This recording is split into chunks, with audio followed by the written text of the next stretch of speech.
Hello. Okay, the sun is out. It's blinding me. It's afternoon. It's beautiful.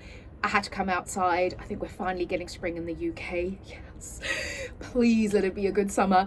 And I'm starting a new reading vlog.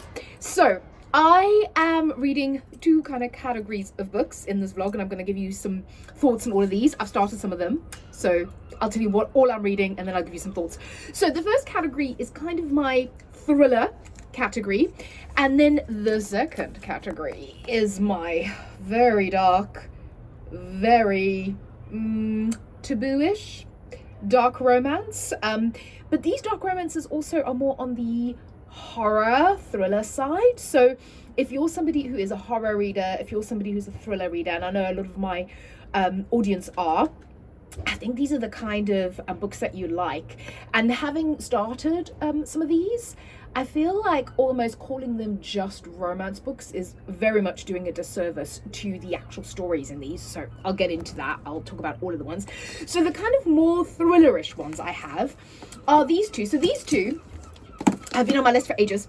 They were both purchased last year. Lovely hardback copies, and I hadn't gotten to them. So this is Lisa Jewell's Breaking the Dark, and this is Emily Critchley's The Undoing of Violet Claiborne. Both lovely covers. So both of these I've actually got on audio. So my library does a thing where they have, you can get audiobooks for free from them. You can get, I think it's up to 5 audiobooks. And I was lucky enough to be able to find these two. To be fair, there's not a huge selection, but every now and again you get some. So I was very excited about this. So I just started listening to Breaking the Dark. Is it Breaking the Dark? Yeah, by Lisa Jewell. So what this is Lisa Jewell is writing in the universe of Jessica Jones, and that's the Marvel universe. So if you're familiar with Marvel, Jessica Jones is a superhero in the Marvel universe, and she's also a private detective, and this is kind of like her trying to live a normal life. So after being a superhero, and she's opened this kind of private detective agency. And this book is basically her getting a case by a woman saying to her, I've got these two teenage kids. They went to England to visit their father because their parents are divorced, and these kids came back, and the mother is convinced that there's something weird going on with these children. Like she's like, they are not my children. They do not behave. They look like my children, but actually they look more improved. They look amazing. They basically look like supermodels, and just their behavior is not how she remembers her kids. And at first Jessica Jones is just a little bit like, okay, sure, they're teenagers. And then she observes them a little bit, and she's like, there may be something hinky going on here. So the mother then says, I need you to go to England and to go see the father and see what's kind of going on and what happened. So I'm at the place in the book where she's actually gone off to the UK, and she's investigating what is going on with the father. And it's quite cool because this is like this little town, and you're getting another story kind of woven into it. It's giving me shades of vampire right now. I'm not entirely, like, I don't know, they just, because of like their perfect skin, and you know, it's almost like they've been indoctrinated in some sort of a cult, and they keep going, everything's perfect. And on one of the other kind of backstories, not on Jessica's story, you have this girl, she's trying this cream out and this like manor house in the UK, and she puts it on her skin, and suddenly like her freckles are completely gone, and her skin looks sort of airbrushed, and she's like, oh, it's got this metallic-y scent to, I don't know if we're gonna get some like vampire action here, but I like the character of Jessica Jones. I will say the TV it's not necessarily like the TV show, but then I also like Lisa Jewell's writing, so I'm kind of just seeing this as a Lisa Jewell book writing a thriller about a detective, and that's how I'm seeing it. But I find Lisa Jewell's writing for thrillers just really compulsive, and I always just continue. I can't stop her books, so I think that's going to be interesting. And then the next one is this one. So this is The Undoing of Violet Claiborne. I actually also started a little piece of this. So this is set in 1938, 1939. The main part of the story. So the beginning part of the story actually is, I think, in present day. And you have this woman kind of thinking back on her life when she was a student. And it's a little bit Saltburny in the sense that she is kind of from sort of a lower class. And when she goes to school, she meets her roommate, and her roommate is from this really wealthy family. And actually her roommate there's 3 girls, and she's the only one of the daughters that's been allowed to actually go to university. The other 2 all go to, I don't know if they're quite 18, but sort of there or thereabouts. The other two are because the family doesn't really, why would women want to get an education? What's that all about? Like, they just need to marry well, right? It is 1938. And so the other two sisters are at home at the grand estate, and they're kind of having the parties and trying to find themselves wealthy husbands. And then over Christmas, the girl, her roommate, takes her, so Violet is the roommate, takes her to her family home. And this is how she's getting kind of embroiled with this family, and we'll see how that continues. But I love the fact that we're now going back in time and kind of figuring out what is going on. It's started really good, so I'm kind of enjoying that. And then this one is Midnight is the Darkest Hour, Ashley Winstead. I cannot freaking wait to read this. I love Ashley Winstead. She is one of my favorite thriller authors. All of her books are really different, and I think this one is going to be a bit different as well. This is about a woman who's living in Louisiana, like in the backwoods bayou Louisiana, and her father's like the preacher. And this has very kind of religious references. It's very sort of fire and brimstone, the very literal, the devil is going to come and get you if you're not good, sort of vibes, which I find really interesting. I find that exploration of when you take religion and religious doctrine too far. I find that really interesting. So I think this is going to be really good. I don't know if there's vampires involved here. There may be, there's an indication. I'm very excited about that. So then, speaking of dark and taking things, I have got this book. So this is like an outlier, but I think it kind of melds well with all of these. This is The Dark Side of the Mind, True Stories from My Life as a Forensic Psychologist. So this is Kerry Danes, and she is actually talking about, it's a chilling glimpse into the world of miscreants, monsters, and the misunderstood. And she is a forensic, or like a criminologist, as some people call it.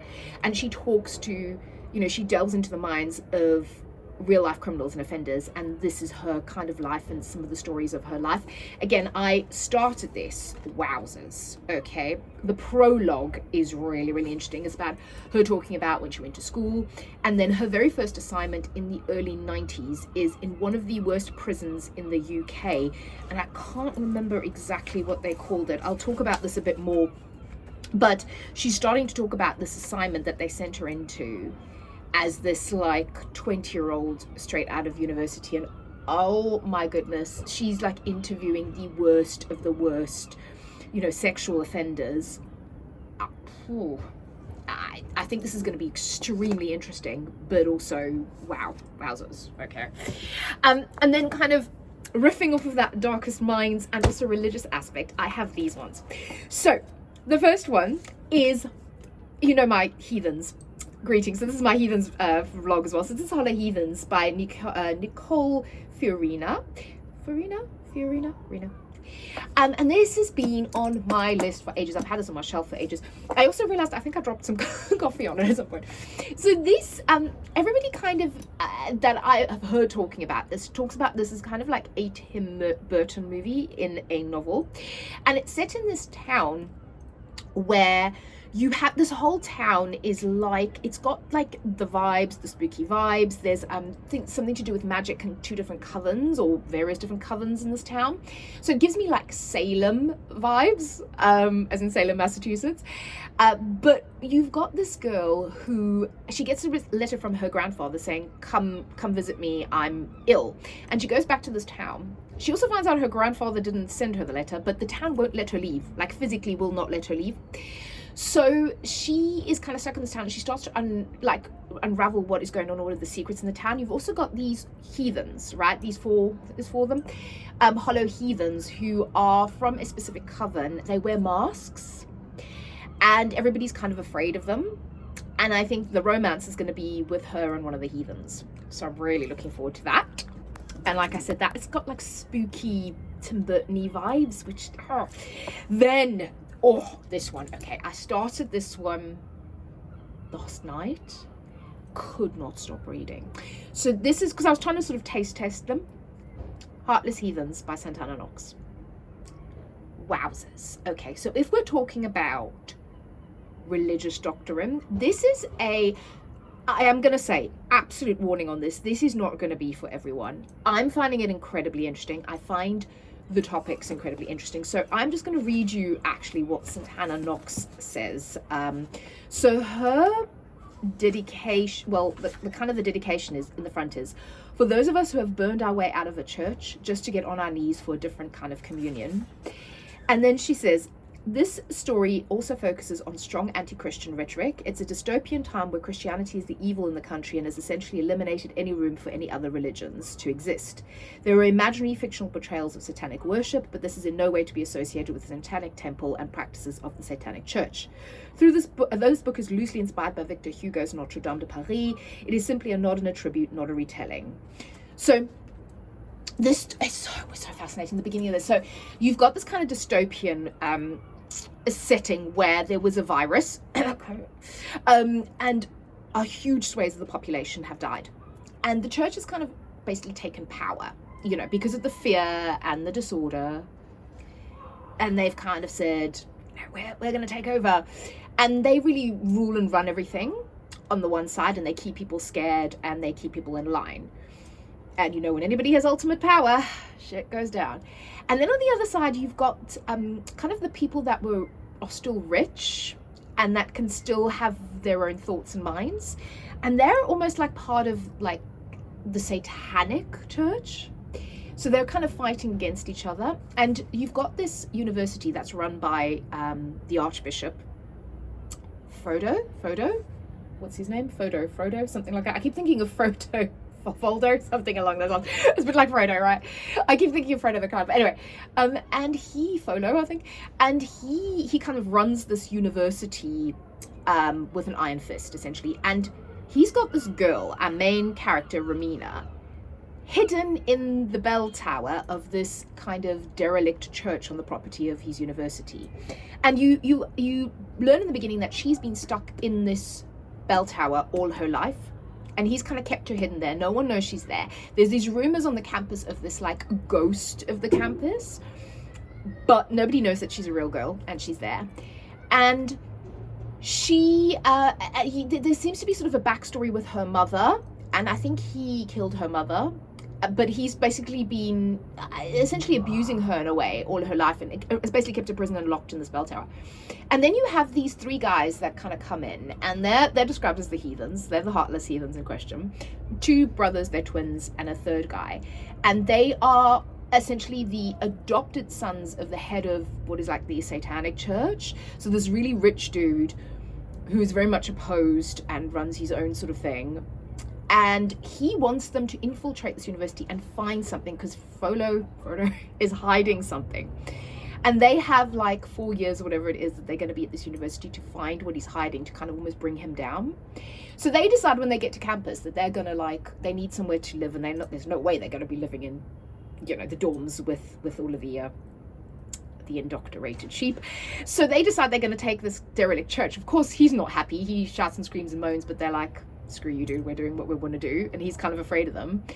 And then they see this kind of locked door, and they're trying to get, it's like this barricaded door, and they keep trying to get into it to figure out, because they're like, oh, what he's hiding is in this door. What he's hiding is Romina. And they find her. And the story is going from there. And I am hooked. St. Hannah Knox has got a claws into me. This is amazing so far. The book itself is beautiful. It's got like all of these drawings in between each one of the chapters. I mean, they're absolutely stunning. I am utterly, completely in love.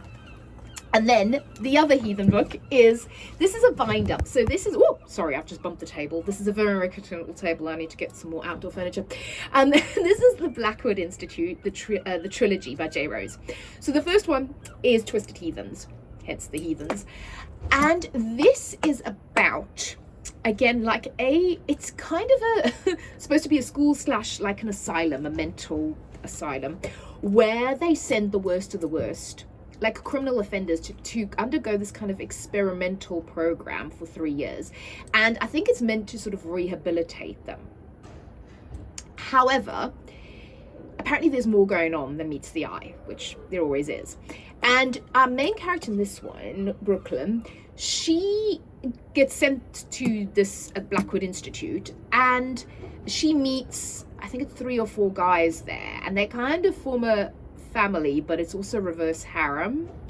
So I think she gets with all of them. But I think there is also very much an element of what is going on. This is apparently very, very dark, very psychologically dark as well. So I'm really looking forward to starting this. Again, it's been on my list for ages. I've heard people talking about it. They say it's phenomenal. Luckily, I've now have all 3. I'm really hoping the first one goes. I have all 3 books. And that's the first book. And then you've got the other 2. So I'm hoping that this is going to be good. But yeah, I'm really looking forward to this. So I will keep you all informed. I will do some more reading. And it's so beautiful out here. I might stay out here for a while. And I'll speak to you soon. Bye. Okay, the vibes in this book, I'm obsessed. So I was talking about, you know, these heathen characters, and you've got Corvin, you've got Felix, who are the twins, and just the way they're described, and then Sonny, who's the other guy. And yeah, they find, so I was saying that Romina was sort of hiding in the bell tower, and actually she climbs down because she's hungry, because Frollo is the priest. He hasn't come to see her since they've moved in, right, for like a week, and she's hungry. She hasn't got any food because he brings her food. He doesn't let her out of the spell tower. So she manages to climb out the window and get some food, and then one of them catches her. And so they're basically, they think that she's kind of a spy for Frollo. And they're like trying to figure out, because she's been imprisoned in this bell tower her entire life, and I think this is where the Notre Dame reference comes in, right? So she doesn't know anything other than what this priest has been telling her. So she just has no real understanding of the outside world, how things work. We're in this, I was saying the vibes, we go to this, they take her to this sort of underground market. So that's not controlled by the church, that's actually controlled by the Sons of Satan. And to buy new clothes, because she's got like a nightgown she wears and that's it. So he wants to get her some, and the clothes, the description are amazing, like proper like cyber goth punk type of clothes. And he gives her a knife, and she holds the sharp end, and he's like, but you've never seen a knife before in your life. And she's like, well, no. And the thing is, one of the brothers, Felix, believes her. Like, he's like, no, she can't be acting. But Corvin doesn't. And he's like, come on, stop with this like act. This innocent act is getting on my nerves. And it's like, this is not an act. This girl has never left the bell tower her entire life. That's where she's been, and she just has no understanding. So like things like even like food and stuff, she's never experienced these things. And it's so interesting watching it. It reminds me of Poor Things a little bit in a way. And then like I was saying, that kind of the vibes. So these guys have all got tattoos, and she's like looking at Corvin, right? And she's like, where Sonny's brow has the words Son of Satan above it tattooed, Corvin's reads Memento Mori. I knew my Latin well enough for my weekly lessons with Father Frollo. Remember to die, remember death, remember we all die. 2 words that held so much meaning and kept humanity in a false imprisonment. Who could live freely with the threat of death constantly looming over their head like a dark storm cloud promising to burst?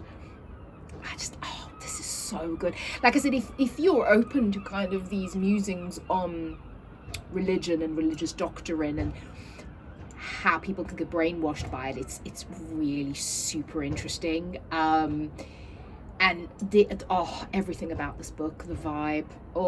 We've had some spice, because of course the guys are like super hot naive girl, and she kind of responds to them because she's like 18-year-old and she's never experienced anything, and she sees these 3 rather hot guys and she's like, hello. So there is a little bit of dubious-ish consent, but I personally didn't have a problem reading it. This is just fabulous. Like I said, the vibe. I love the everything about this. Everything. I mean, I'm on page 150 now. This is a 6-star book so far. I love it. Okay, so I decided I just had to read Midnight is the Darkest Hour by Ashley Winstead. So I thought I would take a break and read this. This is interesting. This is good. And this really does fit in with the theme of like when I was talking about heartless heathens, about the religious things. So what I love about Ashley Winstead, and I'm going to talk about this in my like video when I review all her books, is the way that each one of her books is different. she takes different topics, she takes different turns, but I just love every single one, and I get addicted and I start reading it and I cannot stop. So this one is about, oh God, what was her name again? Ruth.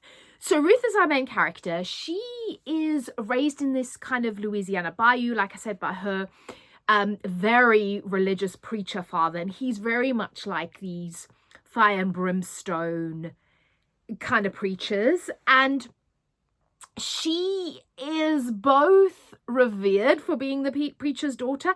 That this town is very like insular, is very religious. You know, they're all about the church. You know, the pastor is like a king, right? And she's kind of revered, but she's also a bit of an outcast. And then she makes friends with this boy who's kind of described as like a bit of a goth boy, but he's seen very much as an outsider. They sort of see him as like a satanic kid, kind of thing. Like he is, you know, his father, is the local drunk. His father beats him.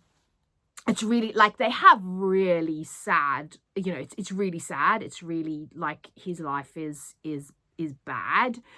And his mother, he's always been told that his mother died giving birth to him. That may not be true necessarily. But anyway, so you've got this kind of community, this very oppressive religious upbringing. And they are like, it's so bad that like you can't read books that aren't sanctioned, you know, by the church. So she goes to the local library, and every now and again she's like, people donate books to the library and sometimes they don't check properly, and she gets her hands on a copy of Twilight. And I love this element of it, right? So she gets this copy of Twilight when she's a teenager, and she just like, she falls in love with Bella, she falls in love with Edward, she falls in love with their story, and she really sees herself in Bella as kind of the like outsider, this girl that really only comes into her power once she becomes a vampire, once she becomes something that's considered evil and that's like against the teachings. And she's really like into the book, and she kind of reads it secretly. She's like read it, I don't know how many hundreds of times. And this boy Everett, he's basically, he keeps trying to encourage her to leave the town as well, and you've got this sort of dual narrative of then and now. So when they were kids, what happened, and then one night she goes on like a date with this guy. He's like a worker. I think he works like on cars or something like that, but he goes from town to town, and he takes her on a date, and he basically tries to force himself on her, and Everett stops him, and that's kind of how they became friends. But what happens is that Everett stops him, and then he goes for Everett, and she picks up a rock and she whacks him over the head, and she thinks he's dead, and they check, and Everett's like, oh, he's not dead yet, and he makes him dead. So they kind of share this sort of dark secret that they killed this guy together, but, you know, it was self-defense, right? But she carries that. And then we start to find out all of these things about this town and about these men in this town, and really it's that typical thing of everything's all pious on the surface, and we're all really good and God-fearing and all of this. And then you find out that, you know, they're hiding some really dark things, like her next door neighbors who kind of own the fishing boats in this town. The father is abusing the daughter. She, you know, and everybody sort of sweeps it under the carpet, right? And it's like, oh, you need to honor your husband, never speak out against him, you know, never speak out against your elders. Every time she says something, she gets beaten by her father for the most ridiculous things. You know, it's all very controlled, very coercive, very, you know, messing with your mind and making you feel like everything you do or think is bad, is dirty, is terrible. And all she really wants to do is read books, get out of this town, go to university. And she actually gets accepted to university, and her father's like, no way. And her mother are like, no way, in hell are you leaving this town? Education is like the devil, right? So she's she's kind of still living in this little town. And she's still trying to get by, and Everett kind of comes and goes, and he keeps trying to encourage her to leave. And then we find out more about Everett. What happens in the beginning of this book is that they find a skull in the swamp, and she's like, oh man, it's this guy that we killed, right? So that's when you start to get the backstory. And then they find more skulls in the bayou, and you kind of have this investigation. So there's this criminal investigation part of it, like what's going on. But really, this book is so much about the relationship between Everett and Ruth. And again, in a way, it is a dark romance, but also this discussion on the religious aspect. I love how she pulls out like the Twilight references in it as well. The kind of this discussion on being the outsider, this discussion on kind of brainwashing and using religious doctrine to brainwash people to really this kind of almost like what's bubbling under, what's hiding underneath this facade of piousness and goodness, and who is really good. And the end of this, you're just going, go, yes. I mean, can we say shades of Bonnie and Clyde? Some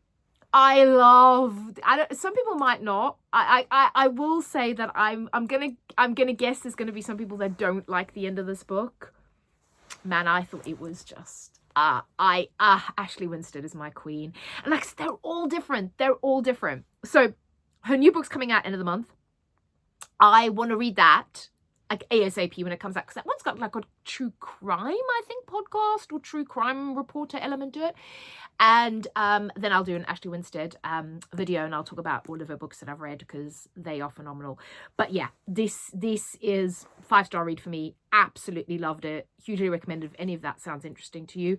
And now I'm going to continue listening to the Undoing of Violet Claiborne. I'm on part 3. This is that is very interesting. It kind of, let me finish it and then I'll go back and I'll talk about it. Okay, I've got my trusty Brother sewing machine here because I'm working on a sewing project, but I've also been listening to my audiobook and I finished it. It is The Undoing of Violet Claiborne by Emily Kitchley. So this one is, like I said, it's kind of dual POV. So we start off in like 1999, I think it is, in sort of present day for this book. And you have our main character, and she's busy thinking back on her life, and that's kind of part 1. So yeah, it's 1999 and she says, she kind of goes back 60 years for when she was in college. And she went to this house of her friend, Violet Claiborne. And like I said in my intro, it's very kind of Saltburnish. So our main character, she, and I'm trying to remember, they've been saying her name, Gillian. I don't know why I keep forgetting the names. But Gillian was kind of from a poor background. And her friend took her home to her family home for Christmas. And she kind of gets tangled up in the lives of these people, and particularly these 3 sisters. So what happens is that there are a lot of rumors going on. So the 2 elder sisters that are at home are trying to get married. They're trying to find them a suitable husband, bearing in mind we're talking about 1938, 1939. You've got kind of rumblings of the war. And then something happens over the Christmas holidays.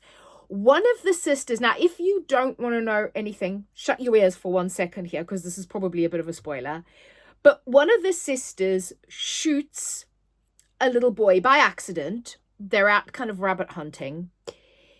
And it's one of the servants' children, and I think he's like 6 or something. He's a small child, and he's playing in the woods, and she shoots him by accident. So you've got Gillian, and she's there with these 2 sisters. And the one that shoots the boy, she's like, oh my God, what am I going to do? And the other sister's like, don't worry, we'll sort it out. Basically, they cover it up. So Gillian kind of gets involved with these 2 sisters at that point, and they're kind of covering this up. But in order to cover this up, what the elder sister does is she basically blames it on Violet. So they proceed to gaslight Violet into thinking that she's mad and that she was responsible for the death of this child. And she then eventually gets taken away to an asylum. And after that, our main character, Gillian, she goes back to school. She goes back to her life. She doesn't see Violet again. We then jump a few years forward to part 3 in this book, where it's the Second World War, and Gillian is kind of I think she's like a nurse in that. She's involved in the war effort. And she gets kind of contacted again by Laura, the sister who shot the little boy. And they kind of meet up, and Laura says, oh, she's married and she's pregnant. She's going to have a baby. And a few years later, not a few years, actually, I think it's about like 7-8 months later, after our main character, Julian, hears that Laura's had the baby, she goes to visit her and she's like, where's the baby? And the baby's gone. And it seems like the other sister's taken the baby and again has kind of claimed that Laura is not well. And so we kind of go through these different stages, and then we jump a little bit and we find out what eventually happened with Violet, where she's been, and then there's an ending to this book.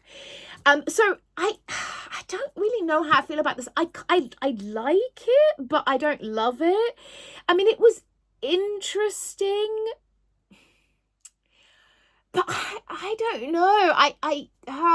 It's not something I've not read before. It's not something I haven't seen done before many times. The sort of gaslighting aspect, the kind of rich family hiding secrets aspect. There was nothing shocking to me. It wasn't bad. It was fine. And I'm actually quite glad I listened to it as an audiobook rather than reading it. But I don't know. It wasn't the most exciting book I've ever read. It was good, but it was very much like a 3-star read. It wasn't bad. I didn't hate it, but it wasn't amazing either. So then I also wanted to talk about Hollow Heathens because I started reading this and I like this. So at the moment I've got Hollow Heathens going and I've still got Heartless Heathens going. So Hollow Heathens it basically says, a forbidden, timeless and haunting love story. Once upon a time, there lived a girl named Fallon who was taken far away from her home shortly after she was born. And I think that really sums up. So this book has kind of a dark fairy tale element to it. It has magic. So you've got this town of Weeping Hollow. And like I said, the vibes in this are insane. So Weeping Hollow is like, in my head, I see it as Salem, Massachusetts, because it's the whole town has got these different witch covens. This town is also almost like shrouded in magic so that no outsiders should be able to find it. And you can only find your way into Weeping Hollow if the town itself wants you to go there. So that's what happens to Fallon. She gets pulled back to this town. And when she actually tries to leave physically, she can't. She cannot leave. And you've got these different covens, and you've kind of got a backstory as well of how this town was kind of formed, and the two sort of factions, primarily the two factions. So this kind of the Sea Coven and then the Norse Wood Coven, where the heathens are from. And I think I said in the beginning, you've got these 4 guys that are these kind of, they're called these masked heathens. And they kind of roam around the town. They're always masked. And the thing with them is that if they take off their masks and you look into their face, they can kill you. And how this happens is that you see your worst fear and then it actually becomes reality. So say your worst fear is drowning, you will drown to death if you look in their faces. So that's why they're always masked. And as we're going through the story, we're seeing some of the backstory and these kind of covens fighting against each other. And that Fallon has come back in the South, I think it's the South Sea Coven, they're trying to claim her. But there's more to her. She can also see dead people. What's also so cool about this, like I said, the vibe, this town. So also it's giving me kind of shades of The Chilling Adventures of Sabrina, because her profession, Fallon, she does makeup on dead people. She's like a mortician.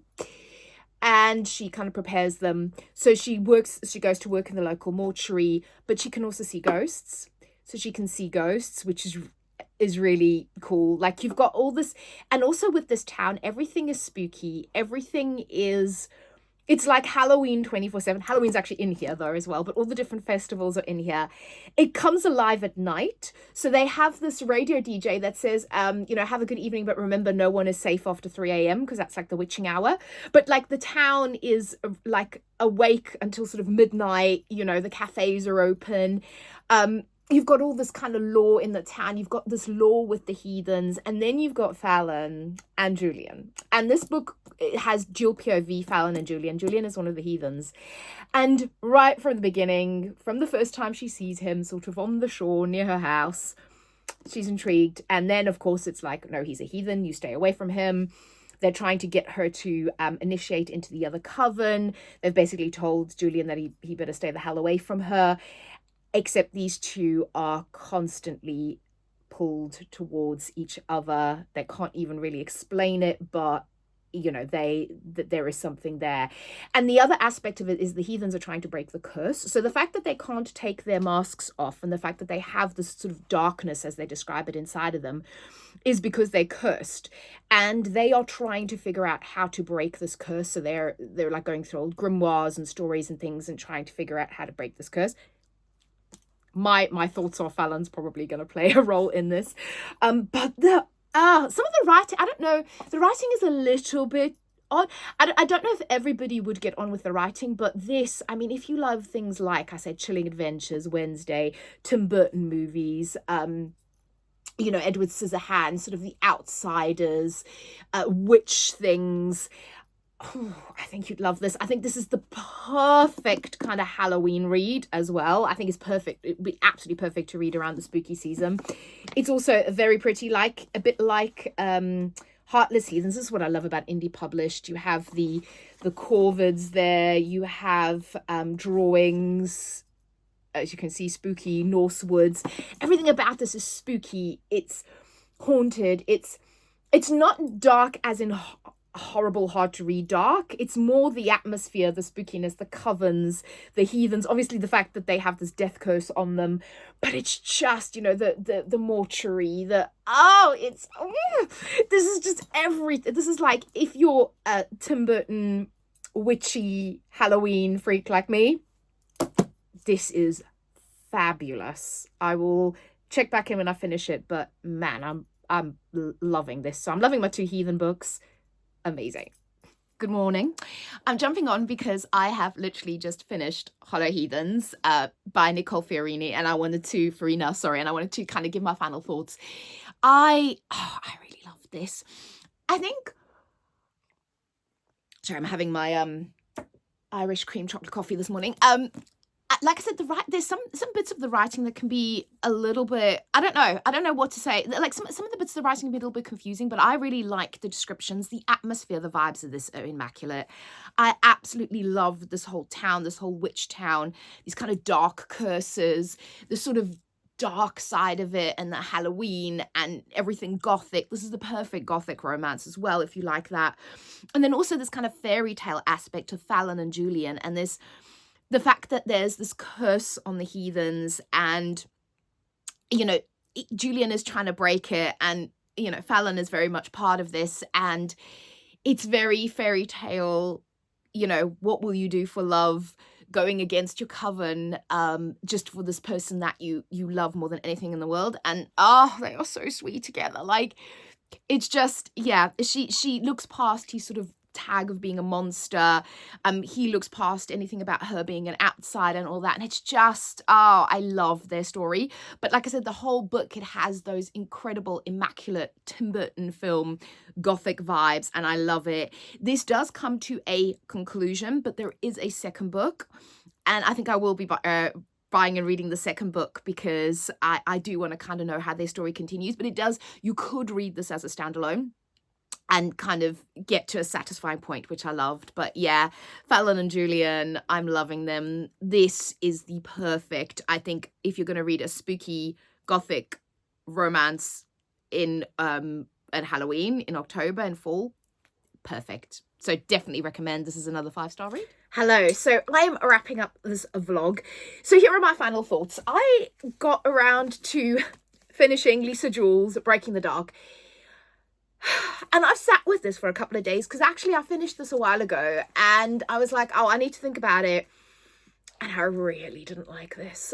This book, I would not recommend, unless it's something that you think is interesting. Go for it. Like I say, everybody's got a different taste, but I love Lisa Jewell. I love Jessica Jones. This didn't do it for me. So you've got a woman who hires Jessica Jones, because she's a private investigator after she's retired from being a superhero, to figure out what happened to her kids, her twins. They went to England to visit their father, and they came back really weird, and they look really perfect, and it's like weird things going on. They're not themselves. So Jessica has to sort of investigate that. So you follow along with that investigation. She ends up in England. There's this angle of like a beauty influencer and the creams that she's selling. And look away now if you don't want to hear any further. But there may or may not be blood and DNA in these creams to keep you young and beautiful. But also there's like a secondary storyline with Jessica being pregnant, and I don't know, I didn't enjoy it.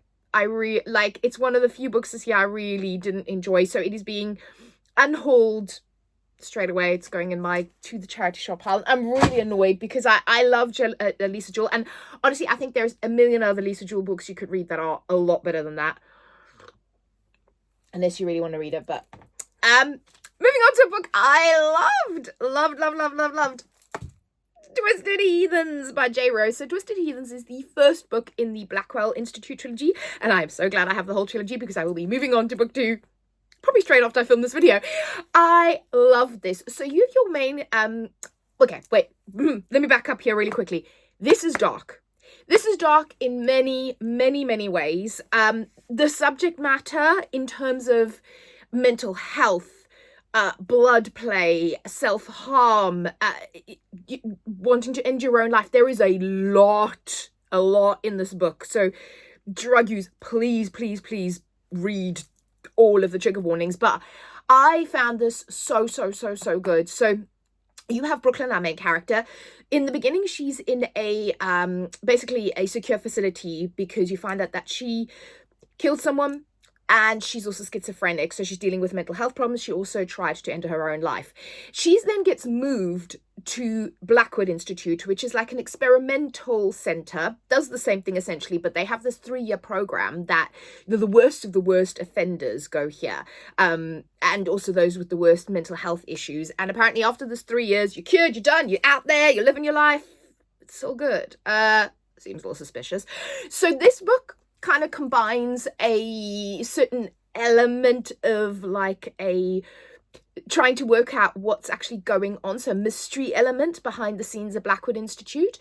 Then you have a lot of spicy time, a lot of great spicy time, but the storyline itself is so good. So you have Brooklyn, and she meets these 4 guys.